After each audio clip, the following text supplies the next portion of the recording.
Fala pessoal! Quem tá na batalha dos concursos sabe. Lei de Drogas, a 11.343 de 2006, é figurinha carimbada na prova, pode apostar. Então, nessa nossa análise, a gente vai dissecar, de um jeito bem esquematizado, os primeiros 20 artigos. Eles são a base de tudo, e o nosso foco vai ser total naquilo que as bancas amam cobrar. Para a gente começar, vamos pensar juntos nessa questão, que é o grande dilema, o coração de toda essa lei. Como é que se cria uma regra que de um lado tem que ser duríssima com o tráfico e do outro tem que ser humana e acolhedora com o usuário? Essa tensão está em cada vírgula da Lei 11.343. E olha, entender esse quebra-cabeça é o segredo para interpretar tudo que a gente vai ver a partir de agora. O nosso caminho hoje vai ser bem direto, pensado para facilitar a vida na hora de estudar. Primeiro a gente solidifica os fundamentos, a base da lei. Depois vamos desenhar o mapa do SISNAD, o Sistema Nacional de Políticas sobre Drogas. Em seguida, a gente mergulha de cabeça na prevenção e, para fechar com chave de ouro, aquele resumão com os pontos que não dá para ir para a prova sem saber. Então, bora lá! Muito bem, nosso primeiro bloco. Os artigos 1º e 2º são o alicerce de tudo. É aqui que o jogo começa. Eles não só dizem para que a lei veio, mas também definem o conceito mais crítico de todos e que, nossa, como isso cai em concurso. Afinal, o que é droga para o direito? E aqui está um conceito que tem que estar na ponta da língua. A lei de drogas é uma norma penal em branco heterogênea.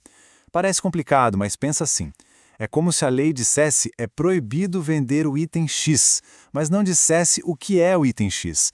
A lista desses itens, ou seja, das substâncias que são proibidas, vem de outro lugar. Vem de uma portaria da Anvisa, que é um órgão do Poder Executivo. As bancas adoram saber se o candidato pegou essa dinâmica. Olha só como essa tabela deixa tudo mais claro. O preceito primário, que é a conduta, tipo vender, está lá na lei. Mas o complemento, a listinha do que é proibido, está na portaria da Anvisa. E aqui vem o pulo do gato. Se aparecer uma droga nova, sintética, e ela ainda não entrou nessa lista, vender essa substância não é crime. Vira o que a gente chama de fato atípico. A conduta não se encaixa na lei. O que a lei quer proteger é a saúde pública. E essa classificação, norma penal em branco, é o que precisa ficar na cabeça. Depois de dizer como se define o que é droga, a lei vem com a regra geral no artigo 2º. Está proibido no Brasil inteiro plantar, colher, usar, enfim, qualquer coisa que esteja naquela lista da Anvisa. A regra é clara. Mas, e no direito sempre tem um mas, né? A parte que mais interessa para a prova é que o mesmo artigo já abre a porta para algumas exceções bem importantes.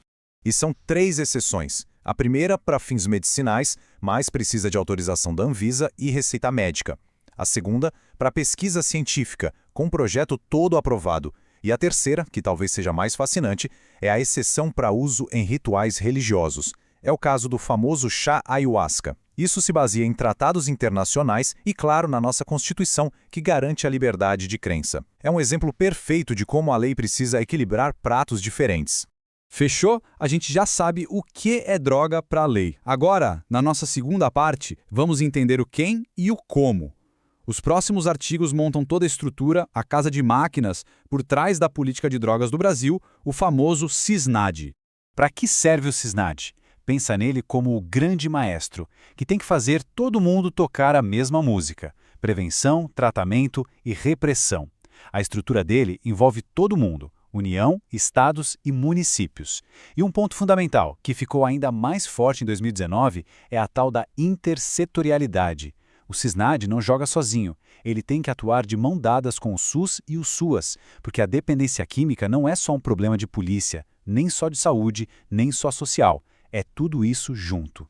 Agora, atenção máxima, muita atenção, porque se tem um lugar que a banca examinadora adora criar pegadinha, é aqui. É essencial saber a diferença entre os princípios e os objetivos. Para não errar mais, os princípios, do artigo 4º, são como a política tem que ser feita. São os valores, tipo respeito aos direitos. Já os objetivos, do artigo 5º, são o para quê. São as metas, o que se quer alcançar, tipo a inclusão social. Não dá para confundir um com o outro na hora H. E nessa orquestra toda, quem rege? A União. O artigo 8º-A, que foi incluído em 2019, coloca isso preto no branco. É o governo federal que define a grande estratégia, que elabora a política e o plano nacional. É ele que coordena o sistema todo, ajuda a bancar as ações nos estados e municípios e ainda cuida da cooperação com outros países, porque a gente sabe que o tráfico não tem fronteira. Um detalhe rápido, mas que vale a pena saber. Quem for ler a lei seca vai notar um buraco. Pula do artigo 8º direto para o 15. Cadê o resto? Calma, não é erro de impressão. É que os artigos do 9 ao 14 foram vetados na época. O motivo foi bem técnico. Entendeu-se que o Congresso estava se metendo na organização do Poder Executivo e pela separação dos poderes, isso não pode. Chegamos agora na terceira parte, que para mim é o coração social da lei, a prevenção. Ela é tratada como um pilar central, a estratégia mais inteligente e, com certeza, a mais humana. É aquela que busca agir antes mesmo que o problema se instale. E aqui a gente teve uma virada de chave, principalmente em 2019. O artigo 15 é muito claro. Prevenção não se faz com achismo ou só com boa vontade. Tem que ter base em evidências científicas. Ou seja, chega de programa intuitivo. As ações precisam ser testadas e ter eficácia comprovada. Isso é usar o dinheiro público do jeito certo e garantir que o esforço realmente dê resultado. A lei, então, desenha um ataque em várias frentes. A base de tudo é a escola, colocando o tema de forma transversal no meio das outras matérias. Isso se junta com a capacitação de quem está na linha de frente, professores, policiais, pessoal da saúde. A lei também chama a mídia para a responsabilidade, pedindo para colaborar e evitar aquela glamorização do uso. E para amarrar tudo isso, tem a Semana Nacional de Políticas sobre Drogas, todo ano em junho, para intensificar a conscientização. Ok, pessoal, reta final. Agora é hora daquele sprint, daquela revisão matadora para a gente cravar na memória o que realmente tem chance de cair na prova. Vamos direto aos pontos que não dá para esquecer de jeito nenhum. Foco total aqui. Ponto-chave número 1, o mais importante de todos. O conceito de drogas. Tem que lembrar sempre. É uma norma penal em branco. Sem a portaria da Anvisa listando a substância, não existe crime. Simples assim. É o fundamento de tudo. Segundo ponto crucial, a diferença entre princípios e objetivos do CISNAD, lá nos artigos 4º e 5º. Não pode cair na armadilha de confundir. Princípios são o como se faz. Objetivos são o para que se faz. Dominar essa diferença pode garantir um ponto precioso. Terceiro ponto para memorizar, a reforma de 2019 mudou um pouco o foco da política. A palavra-chave passou a ser abstinência. Ela foi reforçada como uma meta importante do tratamento e, como consequência, as comunidades terapêuticas ganharam mais destaque e mais espaço dentro de todo o sistema. E o nosso quarto e último ponto essencial, prevenção nas escolas.